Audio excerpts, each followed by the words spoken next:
Kumusta mga kainan? Kumusta ang ating mga training o ating mga trabaho? Sana nasa mabuti kayong kalagayan. Tsaka pa pala mga kainan, kung napapansin nyo yung ating huling upload, yung welding arc shot na ating TIG welding, medyo malabo-labo pang konti. Pero yun ang ating setup, mga kainan. Kapag nagtuturo tayo, makikita yung naghihinang at the same time nakokonek sa monitor. So kung may mga bagong trainee, doon na sila manunood. Hindi na kailangan mag-helmet. Kung masikip yung space, so may mga estudyante na pwedeng manood na lang sa monitor. At saka pala mga kahinang, meron tayong mga na-acquired na strong hand. Pag nagtatak tayo, kailangan natin nag-magnet. So ito, yan. Sana okay yung ating video, Hindi tayo masyado malapit. Meron pa isa, ito, grasshopper ang tawag. So makikita mo to kay weldingtipsandtricks.com. Ito, ginagamit na ito. Marami gumagamit dito mga kainan. Meron tayong bago acquire na mga tungsten. Meron tayo ditong gray, serrated o serrated. 2%. Kung ano na ito mga kainang, itong tungsten na to ay good sa lower amperage, hindi ko sure kung 2 amps ang kaya nito or 5 amps. Kaya nito, Kaya nitong mag-initiate ng arc. Itong serrated. Nilip po lang natin, baka may hindi kumana natin camera. So yan mga kainang, serrated, kulay gray. So kaya nito mababa. Mahina to mga kainang sa mataas ang amperahe. Unlike sa blue. So ito namang purple, meron tayo nakuha. Mataas, maganda sa mataas ang amperahe. Mas matigas. 2% din, 2.4. Rare earth to mga kahinan. Nabubulan na ako. Rare earth. Hindi to hazardous mga kahinan. Unlike dun sa red, Yung red, mayroon siyang radioactive. Pagka ginagrind mo, Mga sparkles nun, mga masama sa hangin, pumapasok sa lungs natin. Ito mga kahinang, at least ito, wala siyang radioactive ang pagkasabi. Correct me if I'm wrong kung tama yung sinasabi. Mas maganda daw to sa taas ng amperahe. Yung purple ang kulay naman mga kaina. Okay mga kaina, meron tayong unboxing. Hindi ko pa nakita to. Welding TIG pen. Welding TIG pen. Sana makuha. Ang capable nito mga kainang ay kaya nito i-handle ang 1.6 mm to 4 mm. Kararating lang nito kahapon, so ngayon pala natin i-unbox. So, maganda yung box na. CB Clark Brothers. Yung CB Clark Brothers. Yan. Okay na. Welding TIG pen. Dito, hindi naman sa yung skills natin na babawasan. At least, kung meron ka nito, mas madali. Kung mga simpleng upuan, o simpleng position, o kaya difficult na position, pwede kang gumamit nito, mga kainang. Hindi naman ito kabawasan ng skills natin.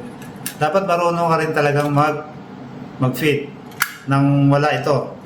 So, masusubukan natin to. Kukuha tayo ng malalaki at saka maliliit na mga napilirat. Subukan natin. Okay, mga kahinang. So, ito.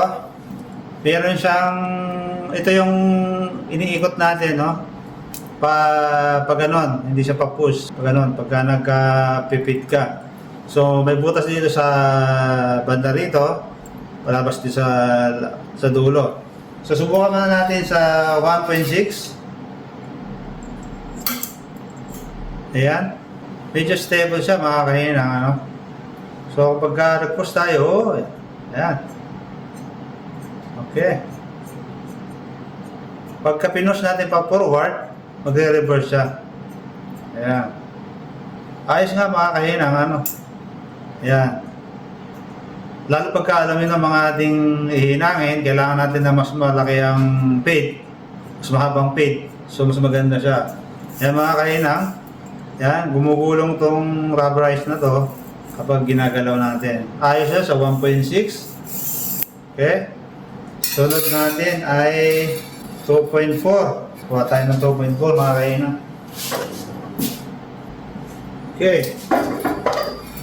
Ito mga kahinang, 2.4. Ayan. Ayos din mga kahinang. Okay. Ayan. Mas madali na lang yung pagpipit natin. Alam niyo mga kahinang, ngayon, innovation na ang kailangan natin. So kung meron ka nito, mas mapapadali yung trabaho natin. Kung gagamitin mo to, mas madali na lang. Walang kahirap-hirap. Depende sa feed mo kung gaano kabilis, no? Atras.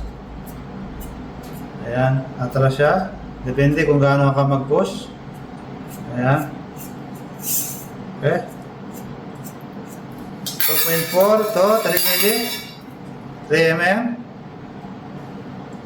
O, kasya pa rin mga kaina. Kasya pa rin siya. Okay. Wala nang kahirap-hirap. Pero siyempre, tingnan natin mga kaina kung acceptable to sa word skills. Kung gagamitin natin to sa word skills, acceptable. Pero alam ko sa word skills, lahat tinatanggap, no? Depende sa sa procedure kung ano ang acceptable. Pero kadalasan walang problema sa mga ginagamit kasi nandyan naglalabasan yung mga innovation, yung mga high-tech na gamit pagdating sa skills competition. Walang bawal-bawal dyan. Ito lang mga kaina, sinishare ko sa inyo, no? CB means Clark Brothers. Ito yung huling natanggap natin na galing sa Amazon. Sa Amazon ko ito nabili mga kainang, pati itong mga tungsten na to. Sa Amazon. Pati yung strong hand na yun. Pati ito mga kainang sa Amazon. So pag nagtatak tayo o kaya gusto nating stable yung ating iniinang, pwede ito. Grasshopper strong hand. Yan lang mga kainang. Abangan nyo yung next natin na video. Hanggang dito na lang mga kainang. Well safe.